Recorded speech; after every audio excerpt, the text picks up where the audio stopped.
Hello students, welcome to Kalak Academy. Quality education is our first priority. நீங்கள் நம்ம பார்க்க போகிற செஷன் என்ன அப்படின்னா கம்பைன் டெக்னிக்கல் சர்வீஸ் எக்ஸாமினேஷன் இருக்குல்ல அதோடைய answer key plus proof video August 17ஆம் தேதி நடந்தது அப்படின்னு நினைக்கிறேன்.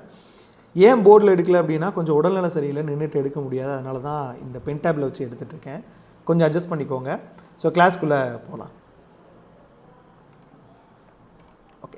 Combine technical service examination answer key plus proof video. சரியா? ஃபஸ்ட்டு நம்மளோட பாங்கன் batch unit 8 unit 9 history INM social issues 2222 ரூபா.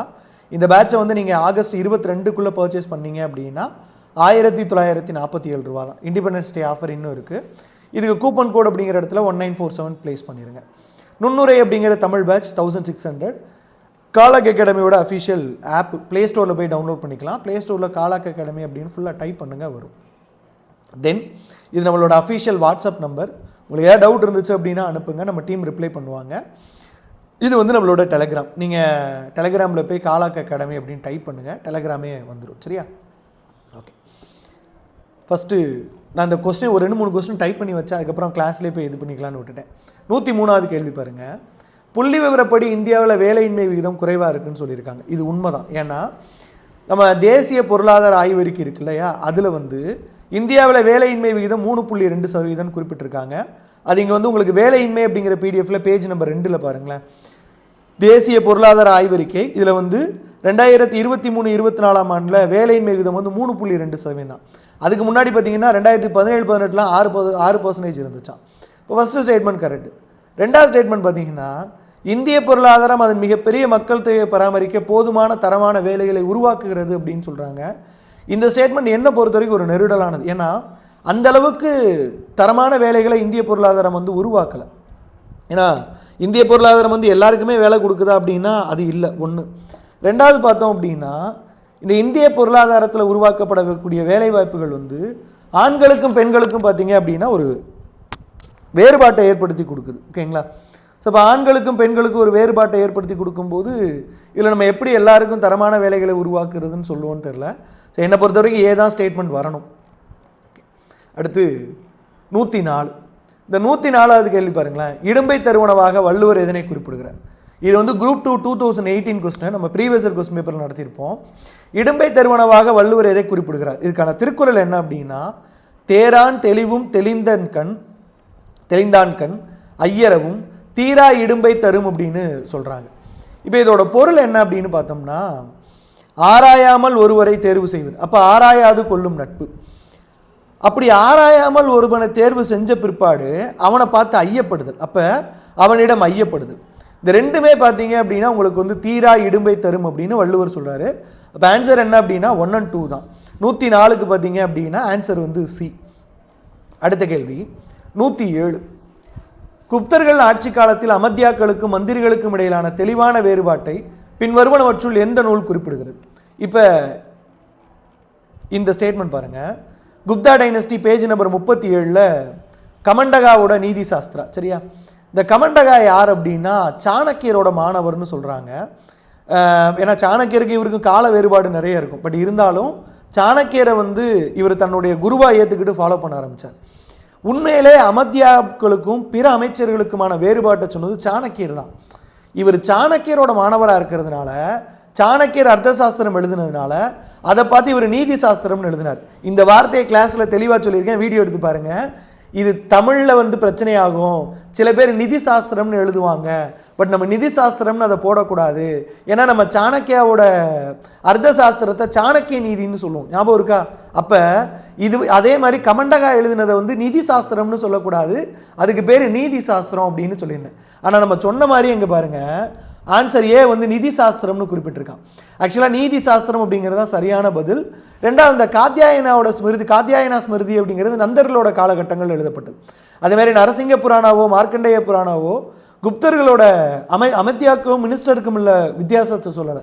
ஆனால் சில புராணங்கள் குப்த அரசர்களோட கால வரிசையை பற்றி பேசுது. இந்த மார்க்கண்டேய புராணம்லாம் பேசும். ஓகே. அப்போ 107க்கு ஆன்சர் வந்து ஏ. இதை நம்ம பேஜ் நம்பர் 37ல் குப்தா டைனஸ்டியில் கொடுத்துருப்போம். 108. சிந்து சமவெளி நாகரிகங்கள் அதோடைய தலங்களும் மாநிலங்களும் குறிப்பிட்டிருக்காங்க. நமக்கு ஒரே ஒரு இது பாருங்களேன், கேலிபங்கன் ராஜஸ்தான், இது தெரிஞ்சாலே போதும். ஓகேங்களா? டிக்கு 2, ஆன்சர் பார்த்தீங்க அப்படின்னா பி. இது எங்கே கொடுத்துருக்கேன் அப்படின்னா இண்டஸ் வேலி சிவிலைசேஷன் நோட்ஸ் எடுங்க. அதில் வந்து பேஜ் நம்பர் 15 கேலிபங்கன் ராஜஸ்தானோட ஹனுமன்கர் மாவட்டம். அதுக்கப்புறம் ரோப்கார் இல்லைனா ரூப்நகர்னு சொல்லுவாங்க பஞ்சாப். இங்கே கொடுத்துருக்காங்க ரூப்பார், இது வந்து பஞ்சாப்.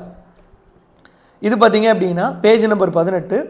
டைமாபாத் அப்படிங்கிறது பார்த்தீங்கன்னா பேஜ் நம்பர் 8 இருக்கும். ஸோ அப்போ 108க்கு ஆன்சர் என்ன அப்படின்னா B. 109 arrange the following stage of demographic transition in chronological order. இப்போ டெமோக்ராஃபிக் டிரான்சிஷன் நடக்கும்போது எது முதல்ல வந்துச்சு, எந்த ஃபேஸ் ஃபஸ்ட்டு வந்துச்சு அப்படின்னு கேட்குறாங்க. தண்ணி குடிச்சுக்கிறேன். எந்த ஃபேஸ் ஃபஸ்ட்டு அப்படின்னு கேட்குறாங்க. High birth rate and high death rate இதுதான் ஃபஸ்ட்டு. இது தெரிஞ்சாலே ஆன்சர் சின்னு சூஸ் பண்ணிடலாம். ஏன்னா 2 ஸ்டார்டிங்கில் இருக்கிற ஒரே ஒரு ஆப்ஷன் இது மட்டும்தான், வேறு எதுவுமே இல்லை.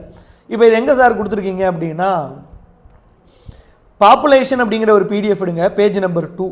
இதில் வந்து பீரியட் ஆஃப் ஸ்டாக்னன்ட் growth இருக்குல்ல, அதில் பாருங்கள். The year 1921 is known as great divide year. Both the birth rate and death rate were high during that phase, keeping the rate of increase low. This phase also corresponds to the first phase of demographic transition. இப்போ இந்த இடத்துல பார்த்தீங்க அப்படின்னா first phase of demographic transition எதை சொல்கிறாங்க, both birth ரேட்டும் death ரேட்டும் ஹையாக இருக்கிறது. அப்படி பார்த்தோம்னா high birth rate and high death rate தானே ஃபஸ்ட்டு ஃபேஸாக இருக்கணும். இதுதான் ஃபஸ்ட்டு அப்படின்னா ஆப்ஷன் சி தான் வரணும். 2 தான் ஃபஸ்ட்டு இருக்குது. ஓகே, 109 பார்த்தாச்சா. அடுத்து 110. கீழே கொடுக்கப்பட்டவற்றில் சரியானதை தேர்வு செய்க. இந்த திருக்குறள் பார்த்தீங்க அப்படின்னா நம்ம நிறைய ஷார்ட்ஸில் சொல்லியிருக்கிறோம். இதை தாண்டி பார்த்தீங்க அப்படின்னா ப்ரீவியஸ் இயர் கொஸ்டின் பேப்பர்லையும் இதை பேசுவோம். இது என்ன அப்படின்னா எண்ணி துணிக கருமம் துணிந்தபின் எண்ணுவம் என்பது இழுக்கு. இதோட அர்த்தம் என்ன அப்படின்னா ஒரு செயலை செய்கிறதுக்கு முன்னாடி நல்லா அதை சிந்திச்சு அதை நல்லா எண்ணிய பின்னரே அந்த செயலை செய்து முடிக்கும் வழிகளை அறிஞ்சு அதை தொடங்கணும். தொடங்கின பிற்பாடு அதை எண்ணி பார்த்துக்கலாம் அப்படின்னு நினச்சோம்னா அது குற்றம் அப்படிங்கிறாங்க. அப்போ நன்றாக சிந்தித்து செயல்பட அதற்கு செயல்பட வருங்கிறாங்க. அப்போ ஆப்ஷன் ஏ 1 ஒன்லி தான் வரணும். ஓகே, அடுத்து 112 நம்ம நடத்தல. 113 பாருங்கள். அகமது நகரோட நிஜாம் ஷாஹி அரசத்தை தோற்றுவிச்சவர் யாருன்னு கேட்டிருக்காங்க. ஸோ ஆன்சர் பார்த்தீங்க அப்படின்னா பாமினி சுல்தானகம் பிடிஎஃப் எடுங்க, பேஜ் நம்பர் 18. அகமது நகர் சுல்தானகம் மாலிக் அகமது ஷா பக்ரி மே 28, 1490 அன்று ஜெனரல் ஜஹாங்கீர் தலைமையிலான பஹ்மனி இராணுவத்தை தோற்கடித்த பிறகு சுதந்திரத்தை அறிவித்து அகமது நகர் அல்லது அகமது நகர் சுல்தானகத்தின் நிஜாம் ஷாஹி வம்சத்தை நிறுவினார். அப்போ மாலிக் அகமது ஷா பக்ரி, சரியா? அப்போ ஆன்சர் என்ன அப்படின்னா மாலிக் அகமது ஷா பக்ரி அப்படிங்கிறது தான் பதில். 113. 114 பாருங்கள். அக்பரோட மெஷர்ஸ் வந்து பார்த்துட்ருக்கோம், சரியா? இதில் இந்த அக்பரோட மெஷர்ஸ் பார்த்தீங்க அப்படின்னா ஜிஸ்யா அப்படிங்கிறது 1564, பில்கிரிமேஜ் டேக்ஸ் அப்படிங்கிறது 1563. ரெண்டு மேட்ச் பண்ணாலே ஆப்ஷன் ஏ தான் வரும், ஏன்னா 2-1 அப்படின்னு போட்டாச்சு. அதுக்கப்புறம் 3-4, ஓகேங்களா? பைரம் கானோட ஃபால் அப்படிங்கிறது 2ஆம் பானிபட் போருக்கு அப்புறம் வரும் அப்படின்னு சொல்லியிருந்தோம். பைரம் கான் குஜராத்தில் கொல்லப்படுவார் மெக்கா போகிற வழியிலன்னு சொல்லியிருந்தோம். இது எல்லாமே தெளிவாக நோட்ஸில் இருக்கும். முகலாய பேரரசு பேஜ் நம்பர் 56, கரெக்டா? ஓகே, இந்த இடத்துல பாருங்கள். புனித பயண வரியை ஒழித்தல் 1563, ஜிசியா வரி ஒழிப்பு 1564. இதில் இன்னொன்று சொல்கிறேன், இந்த எண்ட் ஆஃப் ஸ்லேவரி அப்படின்னு ஒன்று இருக்கு இல்லையா? இந்த எண்ட் ஆஃப் ஸ்லேவரி தான் பார்த்தீங்க அப்படின்னா அடிமை முறை ஒழிப்பு, தென் போர்க்கைதிகளோட கட்டாய மதமாற்றத்தை தடுக்கிறது. இது வந்து 1562. வேணா பாருங்கள், கிளாஸில் வீடியோலையும் இது சொல்லியிருப்பேன். ஸோ சிக்கு 3 இதை வச்சு நீங்கள் ஆன்சர் எழுதிக்கலாம். அடுத்த கேள்வி 115 பாருங்கள். ஐசிடிஎஸ். இந்த ஐசிடிஎஸ் அப்படிங்கிறது provide food to children under 6 year and their mothers. ஏக்கு 2. இது ஒரே ஒரு இது மேட்ச் பண்ணாலே ஆன்சர் வந்துடும் சி அப்படின்னு சொல்லிட்டு, ஓகேங்களா? ஐசிடிஎஸ் கொடுத்துருக்கோமா? எஸ். எங்கே இருக்குது? பேஜ் நம்பர் 39, டாபிக் 6+7 அப்படிங்கிற பிடிஎஃப் எடுங்க. அதில் ஐசிடிஎஸ் கொடுத்துருப்போம். ஐசிடிஎஸோட பயனாளி யார்? 6 வயதுக்குட்பட்ட குழந்தை, கர்ப்பிணி பெண்கள், பாலூட்டும் தாய்மார்கள், 11லேருந்து 14 வயசு இருக்க வளரிளம் பெண்கள். இதை தாண்டி ஆஸ்பிரேஷனல் டிஸ்ட்ரிக்டில் 14லேருந்து 18 வயசு இருக்க வளரிளம் பெண்களையும் சேர்த்துக்கலாம் அப்படின்னு மத்திய அரசு சொல்லியிருந்தது, சரியா? அப்போ இது பார்த்தாச்சு. அதுக்கப்புறம் பார்த்தீங்கன்னா NULM, national urban livelihood mission அப்படின்னு சொல்லுவாங்களா, இதுக்கு 1. ஏன்னா ரெடியூஸ் பாவர்ட்டி இன் அர்பன், இதையும் பார்த்துடலாமா? இங்கே பாருங்கள், இது வந்து வேலையின்மை அப்படிங்கிற பிடிஎஃப்ல page number 37, national urban livelihood mission. இது வந்து வறுமை ஒழிப்பு அமைச்சகத்தாலையும் இந்திய அரசின் வீட்டு வசதி மற்றும் நகர்ப்புற வறுமை ஒழிப்பு அமைச்சகத்தால் தொடங்கப்பட்டது. இது பார்த்தீங்க அப்படின்னா வறுமையை ஒழிக்கிறது, அதே நேரத்தில் வேலை வாய்ப்பும் உருவாக்குறது. எங்கே? நகர்ப்புறங்களில். அப்போ 115க்கு சி. 116 பாருங்க, மத்திய அரசோட குப்தா அமைச்சர்களுடன் சரியாக பொறுத்துக. குப்தா அமைச்சரவை இருக்குல்ல, அதை வந்து சரியாக பொறுத்துக அப்படின்னு சொல்லியிருக்காங்க. 116. ஓகே, இப்போ இதில் வந்து மகா தண்டநாயகா, தண்டோபாஷிகா, மகா சந்திரி விக்கிரகாரிகா, மகாப்ஷதாலிகா. ஓகே, இப்போ மகா தண்டநாயகா நோட்ஸ் பார்த்துருவோமா? குப்தா டைனஸ்டி பேஜ் நம்பர் 39 எடுங்க. மகா தண்டநாயகா, ஓகே, சீஃப் ஜஸ்டிஸ். கரெக்டா? ஸோ அப்போ மகா தண்டநாயகா அப்படிங்கிறவர் சீஃப் ஜஸ்டிஸ். முடிஞ்சா? ஓகே. அடுத்து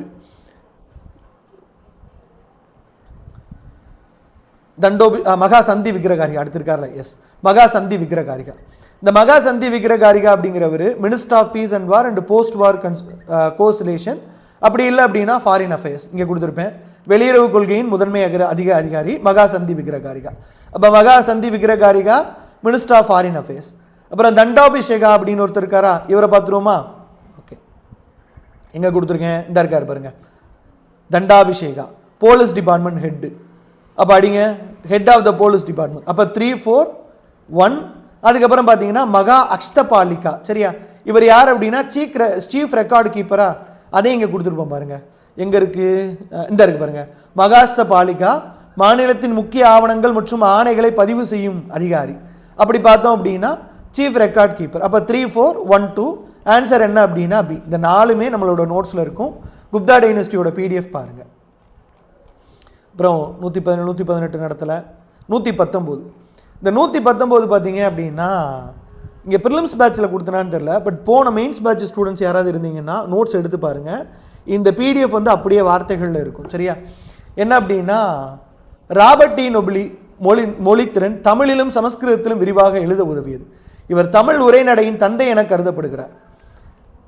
எந்த பேஜுங்கிறது முதற்கொண்டு சொல்கிறேன். அட்வென்ட் ஆஃப் யூரோப்பியன்ஸ் எடுங்க. அதில் வந்து contribution of Portuguese in Tamil, ஓகேங்களா, தமிழ் இலக்கிய வளர்ச்சிக்கு போர்ச்சுகீசியர்களின் பங்களிப்பு அப்படின்னு ஒரு பேஜ் இருக்கா, அந்த பேஜ் எடுங்க. அதில் வந்து ராபர்ட் டி நொபிலி, ஓகேங்களா, அப்படியே எடுத்து வந்துக்கிட்டே இருந்தீங்க அப்படின்னா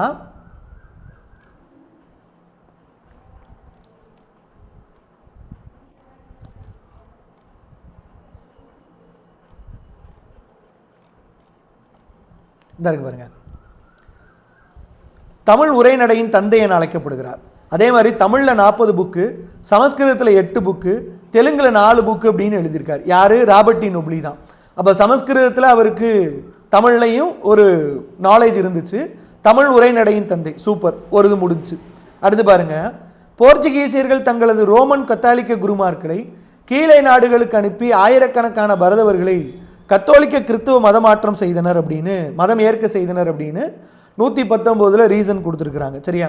என்னை பொறுத்த வரைக்கும் பார்த்தீங்கன்னா இது கரெக்ட். ஏன்னா இவங்க எல்லாருமே வந்து கடற்கரையோரங்களில் தான் சர்ச்சஸ் வந்து ஆரம்பித்து பரதவர்களை வந்து மதமாற்றம் பண்ணாங்க. இன்னும் சொல்லணும் அப்படின்னா ஒரு நாளைக்கு அதை நான் சண்டே வந்து 2 மொழியிலையும் பிரார்த்தனை இருந்துச்சான். சாயந்தரம் பார்த்தீங்க அப்படின்னா இந்த பரதவர்களோட தாய்மொழியிலையும், காலையில் இந்த ஆங்கிலேயர்கள் இருப்பாங்களே அவங்களோட மொழியிலையும் நடந்ததான். அப்படி பார்த்தோன்னா எனக்கு தெரிஞ்சு 2மே சரியான விளக்கம் தான். ஆனால் எப்படி வராது, 2மே சரியான விளக்கம் தான். இப்போ இதில் இன்னொரு ட்விஸ்ட் சொல்கிறேன். என்னன்னா ராபர்ட் டி நொபிலின்னு குறிப்பிட்டு கொடுத்துருந்தா முடியாது, அந்த ஸ்டேட்மெண்ட் தப்பு. ஏன்னா ராபர்ட் டி நொபிலியவே சொல்கிறேனே, ராபர்ட் டி நொபிலி பார்த்தீங்க அப்படின்னா மற்றவங்களை மதம் மாற்றத்துக்காக வந்தார். கடைசியில் அவரையே பார்த்தீங்க அப்படின்னா சிவதர்மா அப்படிங்கிற ஒரு இந்து துறவியோட நட்பு ஏற்பட்டது. கடைசியில் இவர் பார்த்தீங்க அப்படின்னா வேதங்கள் எல்லாத்தையும் படிக்க ஆரம்பித்தார். அதனால இவருக்கு பேர் பார்த்தீங்கன்னா தத்துவ போதகர் அப்படின்னு மாற ஆரம்பித்தது. நான் இங்கே பார்த்துருக்கீங்களா, இவர் வந்து கான்கலோ பெர்னாண்டஸ் என்பவருடன் இணைந்து கிறிஸ்தவ சமயத்தை பரப்ப முயன்றார். பட் முடியலை, இவரால் முடியலை. ஆனால் பிற போர்ச்சுகீசியர்கள் பண்ணாங்க. அப்படி பார்த்தோன்னா 2வது ஸ்டேட்மெண்ட் கரெக்டு தான், சரியான விளக்கம் தான். 120. இது ஆக்சுவலாக இந்த போக்சோ ஆக்ட் பற்றி நான் தெளிவாக உள்ளே எடுக்கலை, அதனால் இந்த ஆன்சர் நான் கொடுக்கல. 121, எஸ், சூப்பர். வேலூர் கழகத்தை பற்றி சொல்கிறாங்க. சென்னை இராணுவ படைகளோட தலைமை தளபதி இருக்கார்ல, அவர் வந்து ஜான் கிரடக் அப்படிங்கிறாங்க. சென்னை ஆளுநராக ஜார்ஜ் போலோ இருந்தாருங்கிறாங்க, இது தப்பு. வில்லியம் பெண்டிங் வந்து இந்திய தலைமை ஆளுநர், தப்பு. இது அப்படியே மாறி வரணும், சரியா, இன்டர்சேஞ்ச் ஆகணும். அதே மாதிரி பயர்ஸ் அப்படின்னு சொல்லுவாங்க, இல்லைனா பட்டயர்ஸ் அப்படின்னு குறிப்பிட்டிருப்பாங்க. 1 and 4 அப்படிங்கிறது கரெக்டு, ஓகேங்களா. ஆன்சர் பார்த்தீங்க அப்படின்னா ஏ, 1 and 4 is 2. இந்த வேலூர் கழகத்தை பற்றி சொல்லும்போது நோட்ஸ் காட்டிடுமா?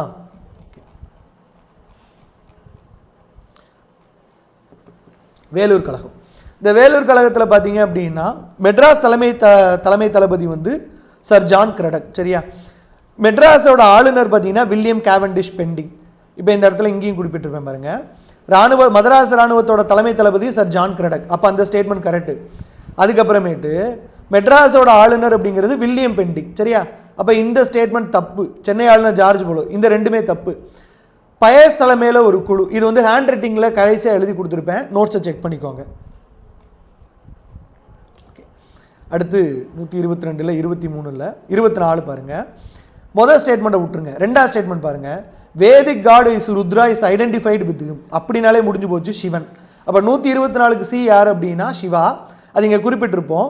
இந்த ருத்ரா இருக்கார்ல, Rudra resembles great god Apollo, identifies as proto Shiva, also known as animal god, சரியா. பேஜ் நம்பர் எதில் இருக்கும் அப்படின்னா 35, வேதிக் பீரியட் அப்படிங்கிற ஒரு ஸ்லைடில் பாருங்கள். அதே மாதிரி இங்கேயும் குறிப்பிட்டிருப்பேன், பேஜ் நம்பர் 48லையும் இருக்கும். ருத்ரன் அல்லது சிவன் சடங்குகளின் கடவுள் அப்படின்னு குறிப்பிட்டிருப்போம். அடுத்த கேள்வி பாருங்க. பின்வரும் சுகாதார திட்டங்களை கால வரிசைப்படி வரிசைப்படுத்துக. 124 கொஸ்டின் நம்பர். இதில் பார்த்தீங்க அப்படின்னா தேசிய மலேரியா ஒழிப்பு திட்டம் அப்படின்னா 1958, கண்ட்ரோல் அப்படின்னா வேறு 53, தேசிய யானைக்கால் நோய் ஒழிப்பு திட்டம்னா 55, குடும்ப நல திட்டம் அப்படின்னா 52, பெரியம்மை அப்படிங்கிறது 1962, சரியா. இது 52. அப்போ ஆன்சர் பார்த்தோம் அப்படின்னா 3, 2, 1, 4, சரியா. ஆன்சர் என்ன அப்படின்னா பி, சரியா. ஓகே, இது எங்கே கொடுத்துருக்கோம் அப்படிங்கிறத பார்ப்போம். சுகாதார அமைப்புகள் பேஜ் நம்பர் 53, சரியா. இதில் வந்து தேசிய யானைக்கால் நோய் கட்டுப்பாட்டு திட்டம், சரியா. இந்த தேசிய யானைக்கால் நோய் கட்டுப்பாட்டு திட்டம் அப்படிங்கிறது 1955, தமிழ்நாட்டில் 57 தான் வந்துச்சு, இது 1955. அதுக்கப்புறம் குடும்ப நல திட்டம் அப்படிங்கிறது 1952. மலேரியா கண்ட்ரோல் ப்ரோக்ராம் அப்படிங்கிறது கீழே வந்து ஹேண்ட் ரிட்டனில் எழுதி கொடுத்துருக்கேன், செக் பண்ணிக்கோங்க நோட்ஸில். அதுக்கப்புறம் இந்த 126க்கு ஆன்சர் நான் கொடுக்கலைங்க. ஆன்சர் என்ன அப்படின்னா வின்சென்ட் ஸ்மித்து. மற்ற எல்லாருமே பார்த்தீங்க அப்படின்னா இந்த போர் குணம், அமைதியை விரும்புகிறவங்க அந்த கருத்தில் எதிராக நின்னாங்க. வின்சென்ட் ஸ்மித் மட்டும் தான் கரெக்டாக சொல்லியிருந்தார். இந்த 127வது கேள்வி எத்தனை பேருக்கு ஞாபகம் இருக்குன்னு தெரியலை, பட் நான் இந்த கதையை கிளாஸில் அடிக்கடி சொல்லியிருக்கேன். இந்த கதை ஞாபகம் வருதா அப்படின்னு பாருங்களேன் கொஞ்சம். இந்த ஒரு கதை நம்ம கிளாஸில் அடிக்கடி சொன்ன ஒரு கதை. அது என்ன கதை அப்படின்னா தசவதாரம் படத்தோட கதை. ஞாபகம் இருக்கான்னு தெரியல, ஞாபகப்படுத்தி பாருங்கள். இருந்தாலும் 2-3 இடங்களில் இதை கொடுத்துருக்கேன். ஒன்று எங்கே அப்படின்னா ப்ரீவியஸ் இயர் கொஸ்டின் பேப்பர் 11, இந்த ஒட்டக்கூத்தர் பாடிய மூவர் உலா அதுலேயும் கொடுத்துருக்கேன். அதை தாண்டி ஸ்கூல் புக் கட்டிங் எடுத்திருக்கேன்ல அதுலேயும் கொடுத்துருக்கேன். இப்போ இதில் பார்த்தீங்கன்னா இந்த கதை எல்லாத்தையும் எத்தனை பேருக்கு ஞாபகம் இருக்குது? 2ஆம் குலோத்துங்க சோழன் வந்து கிருமிகண்ட சோழன்னு சொல்லுவோம், கரெக்டாக. கிருமிகண்ட சோழன். இவரை வச்சு என்ன கதை சொல்லியிருந்தேன்? தசாவதாரம். தசாவதாரம் படத்தில் வந்து நெப்போலியன் கேரக்டர் இருக்குல்ல, தசாவதாரம் படத்தில் நெப்போலியன் கேரக்டர் இருக்குல்ல, அது வந்து 2ஆம் குலோத்துங்க சோழனோட கேரக்டர் தான். அது நடத்தும்போது ஒன்று சொல்லியிருப்பேன். இதை கமல் வந்து என்ன சொல்லுவார்? சுங்கம் தவிர்த்த சோழனின் பேரனிடம் கர்வம் தவிர்க்க சொல் அப்படின்னு சொல்லியிருப்பார். இந்த கதையை ஆல்ரெடி கிளாஸில் அடிக்கடி சொன்ன கதை தான். இதில் முதல்ல பார்த்தீங்க அப்படின்னா குலோத்துங்க சோழன் 1, சரியா. ஏன்னா இவர் தான் நமக்கு வந்து சுங்கம் தவிர்த்த சோழன். யார்? குலோத்துங்க சோழன் 1. இவரோட பையன் பார்த்தீங்க அப்படின்னா விக்ரம சோழன். இவரோட பையன் பார்த்தீங்க அப்படின்னா குலோத்துங்க சோழன் 2, சரியா. இந்த ஆர்டரை மேட்ச் பண்ணி பாருங்களேன்.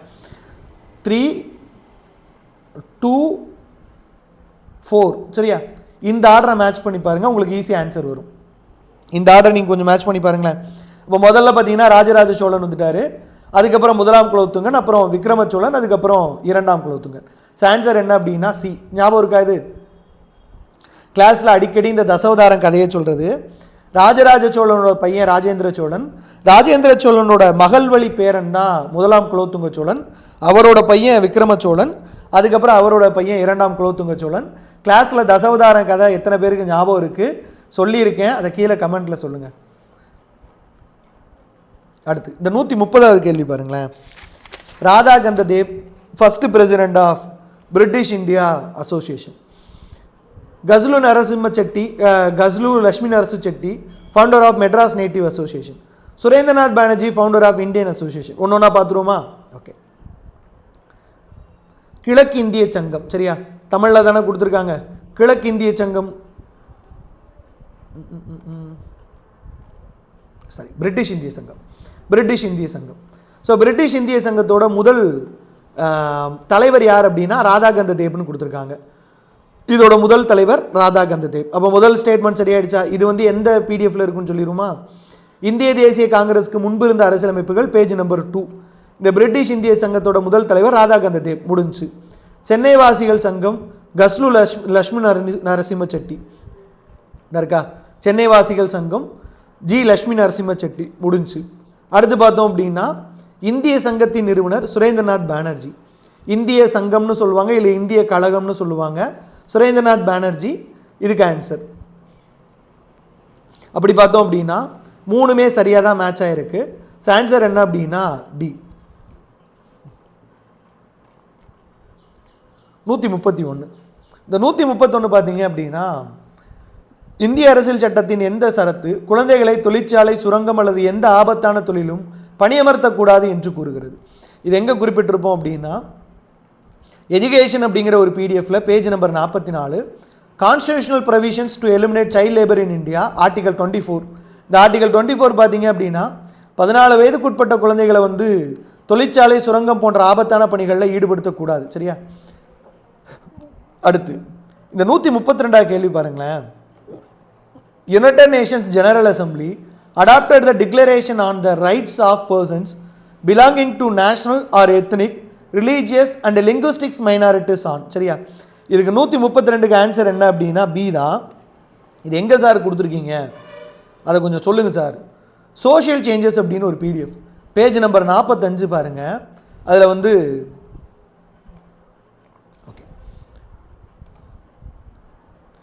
observes minorities rights day every year on 18th December, which marks the adoption of the declaration on the rights of persons belonging to national or ethnic, religious and linguistic minorities by the United Nations 1992. இது அப்படியே இருக்கும், அப்படியே ஆன்சரில் tick பண்ணியிருக்கலாம்.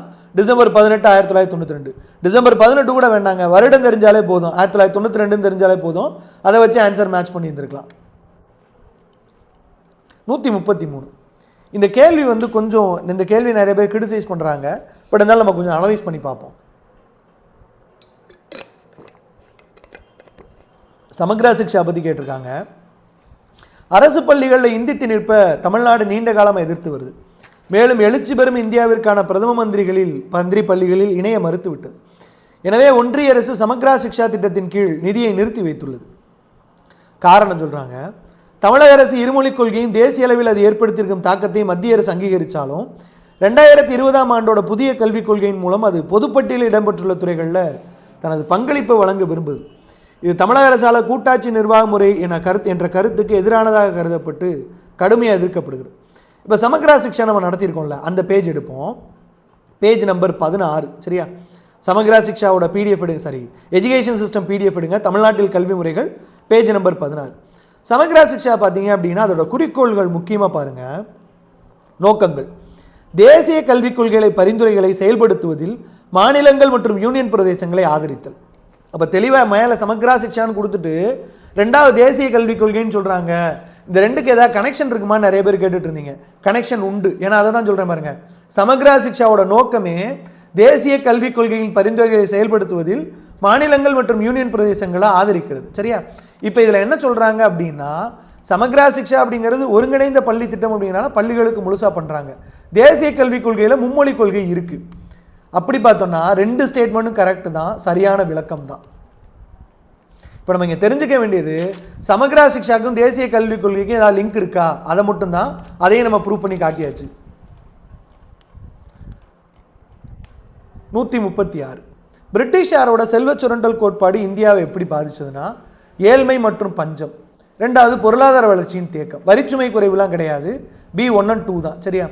இந்த train well theory இருக்குல்ல, இதை அவர் சொல்லும்போது என்ன சொல்லியிருப்பார் அப்படின்னா இங்கேருந்து சம்பளம் ஓய்வூதியம் இது எல்லாத்தையுமே பிரிட்டிஷ்க்கு அனுப்பிக்கிறீங்க.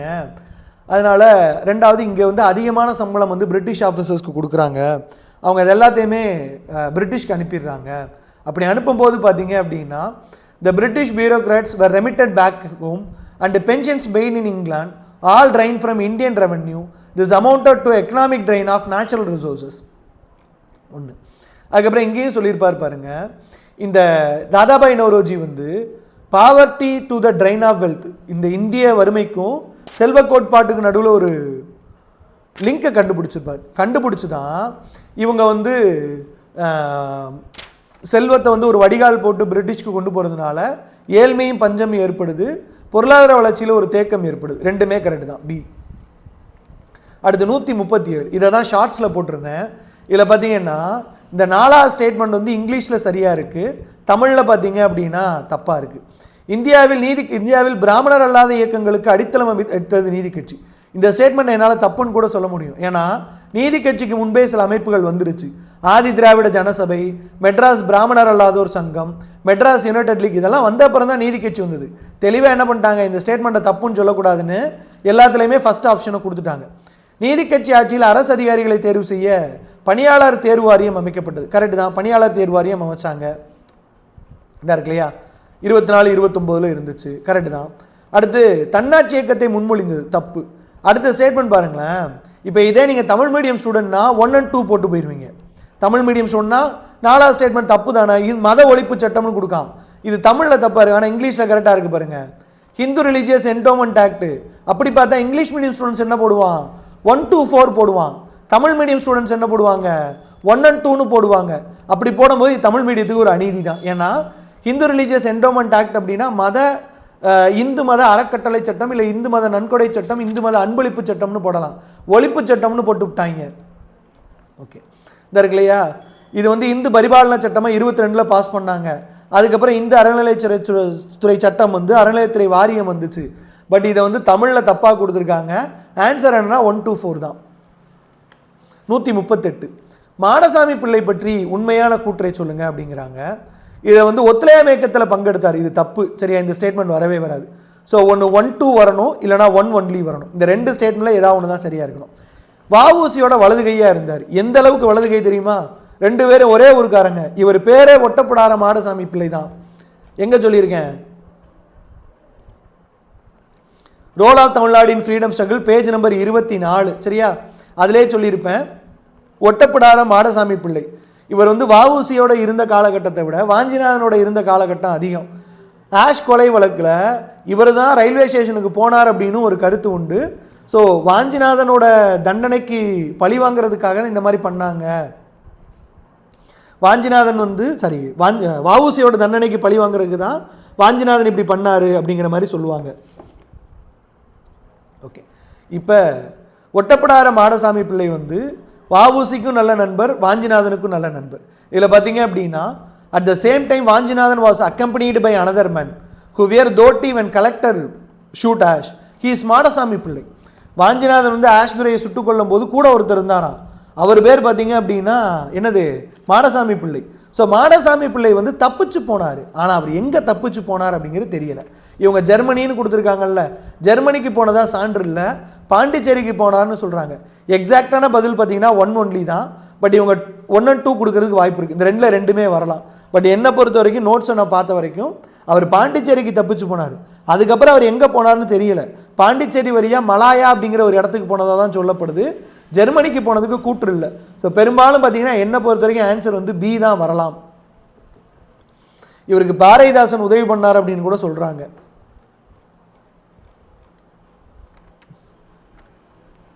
நூற்றி 42, இந்திய தேசிய காங்கிரஸ் பற்றி கூற்றுதுங்கிறாங்க. அனைத்து இந்திய சங்கங்களையும் தேசிய அரசியல் சங்கங்களின் கீழ் ஒன்றிணைக்க பல இந்தியர்கள் முற்பட்டனர். அதுக்கு இறுதி வடிவம் கொடுத்த ஆலன் ஆக்டேவியன் ஹியூம். கரெக்டு தான். ஏன்னா கல்கத்தாவில் இருக்கிற யூனிவர்சிட்டி ஸ்டூடெண்ட்ஸுக்கு கடிதம் எழுதியிருப்பார். இதாக இருக்கு இல்லையா, ஆலன் ஆக்டேவியன் ஹியூம் வந்து கல்கத்தா பல்கலைக்கழகத்தோட பட்டதாரிகளுக்கு ஒரு கடிதம் எழுதியிருப்பார். அதில் இந்தியாவோட சமூக பொருளாதார அரசியல் நீதி சார்ந்த மேம்பாட்டிற்கு ஒரு அரசியல் இயக்கம் உருவாக்கப்படும் அப்படின்னு எழுதியிருப்பார். இதை வச்சு தான் கல்கத்தா பல்கலைக்கழக பட்டதாரிகிட்ட இருந்து சாதகமான பதில் கிடைச்ச உடனே காங்கிரஸ் ஸ்டார்ட் பண்ணியிருப்பாங்க. WC பானர்ஜி தலைமையில் முதல் கூட்டம், பட் இது வந்து கல்கத்தாவில் நடந்ததா அப்படின்னா கிடையாது, பம்பாயில் தான் நடந்தது. ஸோ ஆன்சர் என்ன அப்படின்னா பி 1 and 3 தான். எந்த கொஸ்டின்? 142. 144 பாருங்கள். ஜஸ்டிஸ் பார்ட்டி எப்போ உருவாக்கப்பட்டது? 1916. ஓகேங்களா? இது எங்கே கொடுத்துருப்போம்? அரசியல் கட்சிகளும் பலதரப்பு மக்களுக்கான நலத்திட்டம், பேஜ் 1. நீதி கட்சி எப்போ உருவாக்கப்பட்டது? 1916 நவம்பர் 20 அன்னைக்கு நீதி கட்சி உருவாக்கப்பட்டது. ஓகேங்களா? 145 பாருங்கள். தமிழ்நாடு சட்டமன்ற மேலவையில் தமிழர்களை பிரதிநிதிப்படுத்திய முதல் பட்டியலின தலைவர் 1920 MC ராஜா. இது ஏற்கனவே சொல்லியாச்சு. எங்கே கொடுத்துருக்கோம்?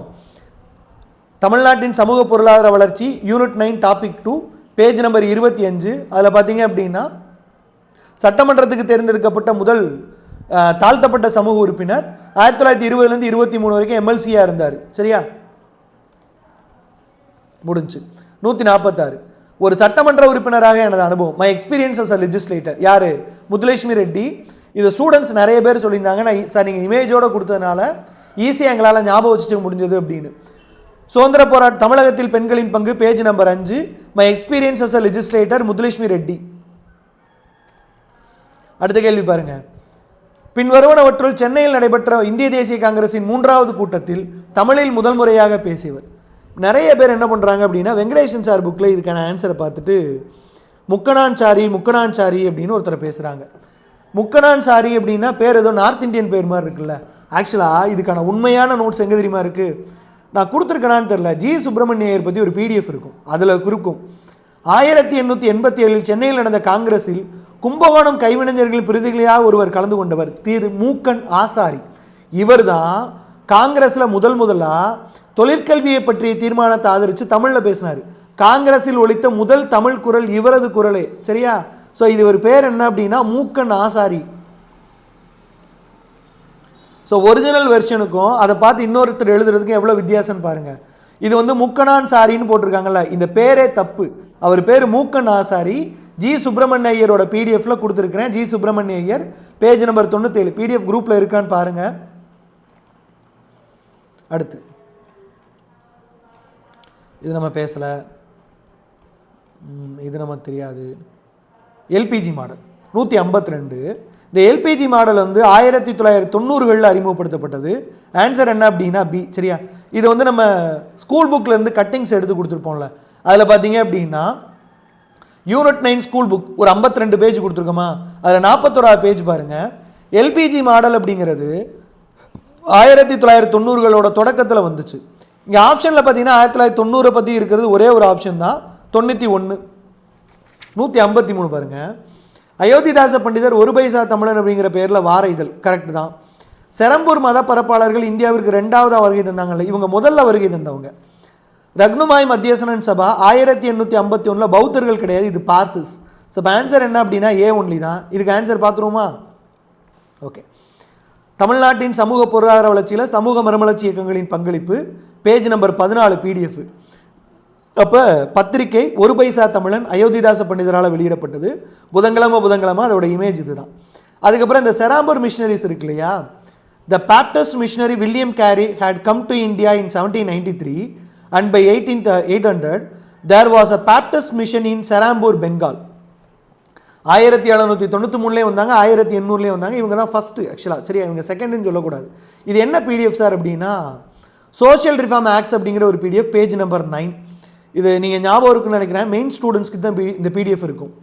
அடுத்து ரக்னுமன் மத்தியசன் சபா, இது வந்து சோஷியல் ரிலீஜியஸ் ரிஃபார்ம் மூமெண்ட்ஸ், INM-ல நடத்தியிருப்பேன், பேஜ் நம்பர் 19.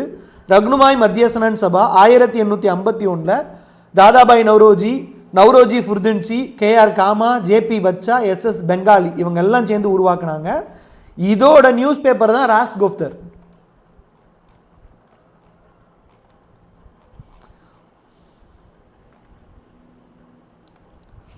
அடுத்து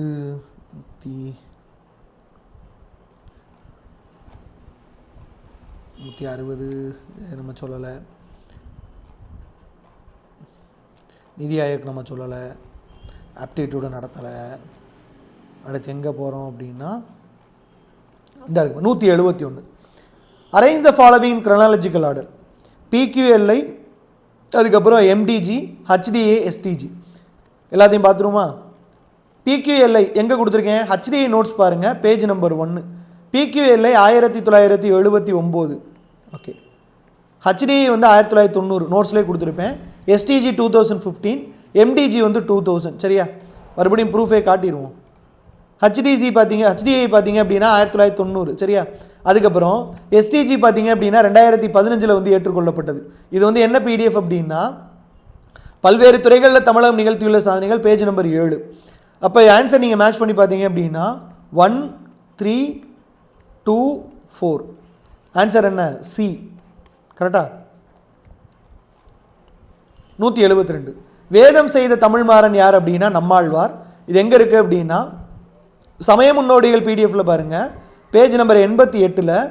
4 வேதங்களை தீந்தமிழில் பாடியதால் வேதம் தமிழ் செய்த மாறன் என்று அழைக்கப்படுகிறார். இந்த 173க்கு நான் ஆன்சர் கொடுக்கலங்க, ஏன்னா நடத்தலை. 175, 76 பாருங்கள். மக்களவையில் அதிக இடங்களை கொண்ட மாநிலம் எது? மத்திய பிரதேசம். இது எங்கே சார் கொடுத்துருக்குறீங்க? யூனிட் 9ல் ரிசர்வேஷன் PDF எடுங்க, அதில் வந்து கொடுத்துருக்கேன் பாருங்கள். மத்திய பிரதேசம் வந்து 29, கர்நாடகா பார்த்தீங்கன்னா 28, குஜராத் பார்த்தீங்க அப்படின்னா 26. இதுக்கு அடுத்த ஸ்லைடில் பாருங்கள் ஒரிசா கொடுத்துருப்பேன் 20 அப்படின்னு சொல்லி கொடுத்துருப்பேன். இதுக்கு அடுத்த ஸ்லைடு பாருங்கள் ஒடிசா 20ன்னு கொடுத்துருப்பேன். இப்போ மத்திய பிரதேசம் பார்த்தீங்க அப்படின்னா 29.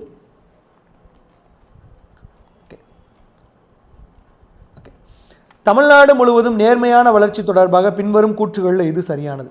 இந்த கேள்வி நம்பர் பார்த்தீங்க அப்படின்னா 178. இதோட ஆன்சர் என்ன அப்படின்னா டி. என்ன அப்படின்னா 1, 2 கரெக்டு, 3ஆவது ஸ்டேட்மெண்ட் தப்பு. ஏன்னா இது 1.75 மடங்கு கிடையாது. பார்த்துருவோமா? இங்கே பார்த்தீங்கன்னா தமிழ்நாடு மக்கள் தொகையில் 6% கரெக்டு. 2வது தனிநபர் வருமானம் அப்படிங்கிறது தேசிய சராசரியை காட்டிலும் 1.64 மடங்கு அதிகம். அப்போ 6%,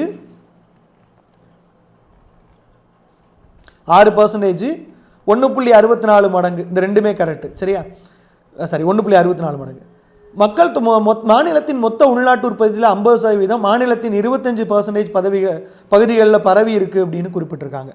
இப்போ நீங்கள் இதை நல்லா ஞாபகம் வச்சு பார்த்தீங்க அப்படின்னா உங்களுக்கு 2ஆவது ஸ்டேட்மெண்ட் தெரியுது.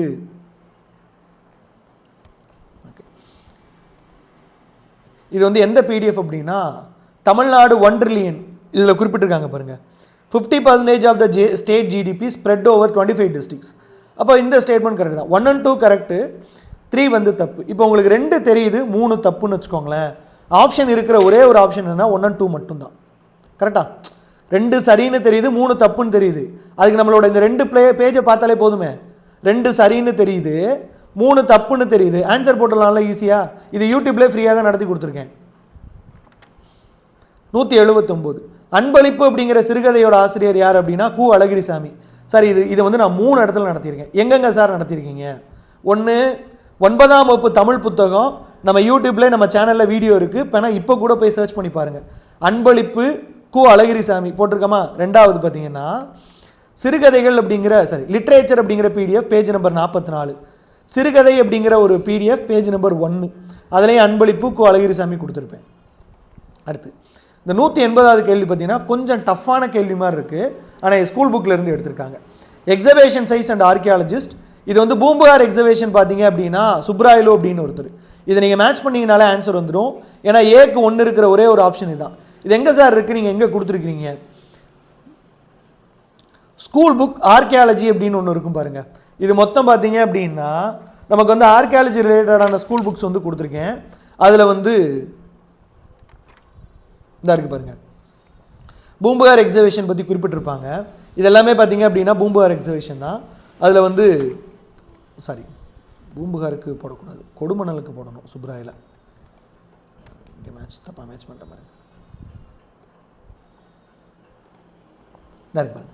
கொடுமணலுக்கு பார்த்தீங்க அப்படின்னா சுப்ராயலு, கொடுமணலுக்கு சுப்ராயலு. ஓகேங்களா? அப்போ 180க்கு பார்த்தீங்க அப்படின்னா பெரும்பாலும் ஏ வரும். கொடுமணலுக்கு சுப்ராயலு இப்படி போட்டிங்க அப்படின்னா சிக்கு 1 இவரை போடலாம், இல்லைனா இவரை போடலாம். பெரும்பாலும் பார்த்தீங்கன்னா ஆப்ஷன் ஏ வரதுக்கு வாய்ப்பு அதிகம். 181, 82 இது நம்ம நடத்தல. 83, 84 பாருங்களேன். Match the correct answer. இது வந்து ஒரே ஒரு இது வச்சாலே நீங்கள் ஆன்சர் போதும். எங்கே கொடுத்துருக்கேன் அப்படின்னா உமன் எம்பவர்மெண்ட் PDFல பேஜ் நம்பர் 1 பாருங்கள். Article 243D 243T reservation for women 243D. சரியா? அப்போ 243D பார்த்தீங்க அப்படின்னா ரிசர்வேஷன் ஆஃப் சீட்ஸ். அப்போ ஏக்கு 3 இருக்கிற ஒரே ஒரு ஆப்ஷன் தான். அப்போ ஆன்சர் வந்து ஏ. இது எங்கே கொடுத்துருக்கேன்? உமன் எம்பவர்மெண்ட் அப்படிங்கிற பிடிஎஃப் பேஜ் நம்பர் 1லே இருக்குது. அடுத்து 187. கடுகை துளைத்து 7 கடலை புகட்டி குறுக திரித்த குரல். ஔவையார் வந்து பாடியிருப்பாங்க திருக்குறளை பற்றி பாடும்போது. திருக்குறள் அப்படிங்கிற பிடிஎஃப்ல பேஜ் நம்பர் 4 எடுங்க. அணுவை துளைத்து 7 கடலை புகட்டி குறுக திரித்த குரல் அப்படின்னு ஔவையார் பாடியிருப்பாங்க. 188. இந்த 188க்கு பெரும்பாலும் நான் தான் ப்ரூஃப் போட்டிருக்கேன், வேறு யாரும் போட்ட மாதிரி எனக்கு தெரியலை. இது வந்து இந்த வெள்ளைவாரணர் கேள்வி, இது வந்து ஷார்ட்ஸும் அப்லோட் பண்ணியிருக்கேன். வெள்ளைவாரணர், கனக சபாபதி பிள்ளை, சுப்பிரமணியம், வையாபுரி பிள்ளை. இது கேள்வி என்ன அப்படின்னா தொல்காப்பியத்தோட காலகட்டத்தை பற்றி கேட்ட கேள்வி. இல்லை வெள்ளைவாரணர் வந்து 5320ன்னு சொல்லியிருப்பார். அப்போ ஏக்கு 2, இதை வச்சு ஆன்சரை நீங்கள் எழுதியிருக்கலாம். சரியா? இங்கே பார்த்தீங்கன்னா இது கொடுத்துருக்கேன் நான். சங்ககாலம் முதல் இக்காலம் வரையிலான தமிழ் இலக்கிய வரலாறு பேஜ் நம்பர் 6. இதில் பார்த்தீங்க அப்படின்னா தெளிவாக கொடுத்துருப்பேன். வெள்ளைவாரணர் வந்து தொல்காப்பியத்தின் காலம் கிமு 5320 என்பார் வெள்ளைவாரணர் அப்படின்னு குறிப்பிட்டிருக்காங்க. இதை வச்சே நீங்கள் ஆன்சர் எழுதியிருக்கலாம். 189 கொடுக்கல. எஸ் 192. இந்த 192 பார்த்தீங்கன்னா கல்லாமை அப்படிங்கிற ஒரு அதிகாரம். அறிவை நிரப்பிக்கொள்வதற்கேற்ற நூல்களை கற்று அறிவை திரட்டி கொள்ளாமல் ஒருவன் அவையின் கண் ஒரு பொருள் பற்றி பேசுவது. இது என்னது அப்படின்னா அரங்கின்றி வட்டாடுதல். இந்த திருக்குறள் பார்த்துருமா? திருக்குறள் பேஜ் நம்பர் 138 எடுங்க. கல்லாமை அரங்கின்றி வட்டாடியற்றே நிரம்பிய நூலின்றி கோட்டிக்குழல். அர்த்தம் பாருங்க. அறிவு நிரம்புவதற்கு காரணமான நூல்களை கற்காமல் கற்றவரிடம் சென்று பேசுதல் சூதாடும் அரங்கு இழைக்காமல் வட்டக்காயை உருட்டி ஆடினார் போன்றது.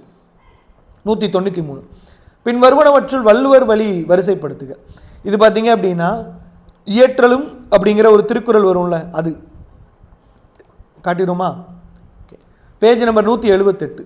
இயற்றலும் ஈட்டலும் காத்தலும் காத்த வகுத்தலும். அப்போ இயற்றலும் ஈட்டலும் காத்தலும் காத்த வகுத்தலும் 2 3 1 4. ஆன்சர் என்ன அப்படின்னா பி. கரெக்டாக 193க்கு ஆன்சர் என்ன அப்படின்னா பி.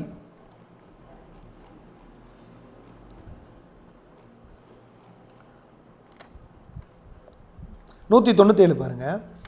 சம்பூர்ணா கிராமின் ரோஜ்கார் யோஜனா. இது வந்து எம்ப்ளாய்மெண்ட் எக்ஸ்க்ளூசிவ்லி உமன்னு சொல்கிறாங்களே, இது மட்டும்தான் தப்பு.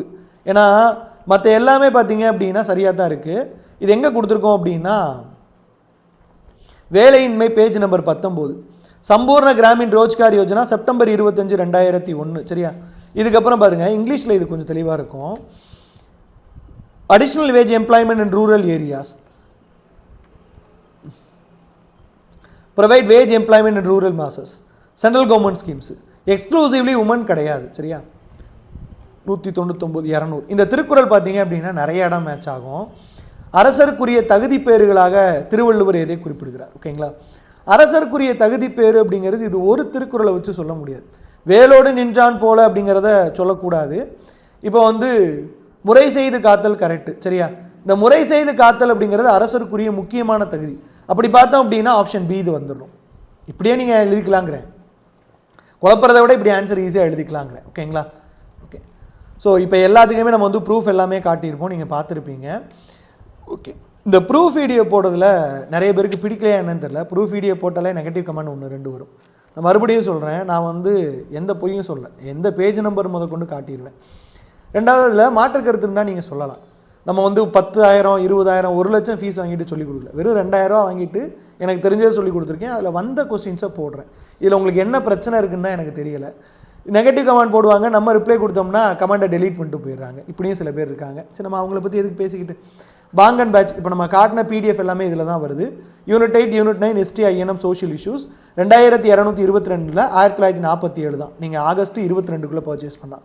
தமிழுக்கு நுண்ணுரை 1600 ரூபா. காலக் அகாடமியோட அஃபீஷியல் ஆப்பு ப்ளே ஸ்டோரில் தாராளமாக டவுன்லோட் பண்ணிக்கலாம்.